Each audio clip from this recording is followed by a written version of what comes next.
Un jour d'octobre 1978, après l'école, Richie Granado tabasse Duddits derrière l'entrepôt abandonné des frères Tracker. Granado s'apprête à faire manger à Duddits un étron de chien quand Beaver, Henry Devlin, John C. et Pete Moore interviennent pour le stopper. Les 4 garçons sont des inséparables, et dans Dreamcatcher, paru en mars 2001, on les suit une fois adultes lors de leurs retrouvailles annuelles, une grande partie de chasse dans les forêts du Maine.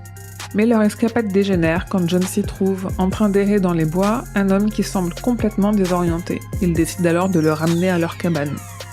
À partir de là, rien ne se passe comme prévu, dans ce qui est probablement un des romans les plus confus de King. Sans doute pas le plus facile à aborder, Dreamcatcher a tendance à diviser assez radicalement les lecteurs et lectrices, on aime ou pas, sans demi-mesure. Car de la demi-mesure, Dreamcatcher n'en a pas.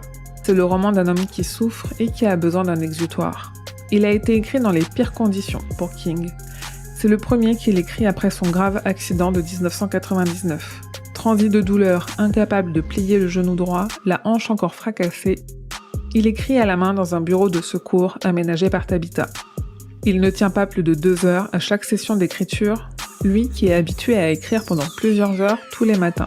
La totalité de la première version de Dreamcatcher est écrite dans ces conditions, à la main, entre novembre 1999 et 2000. Le résultat est fidèle à l'ampleur de la détresse de l'auteur à cette époque, avec ses presque 900 pages en version de poche française. King vous rattrape par l'estomac et vous plonge au cœur des ténèbres dans une histoire sur le courage des hommes. On dit souvent que King n'écrit que sur ce qu'il connaît, et au moment de Dreamcatcher, tout ce qu'il connaît, c'est douleur, inconfort et peur.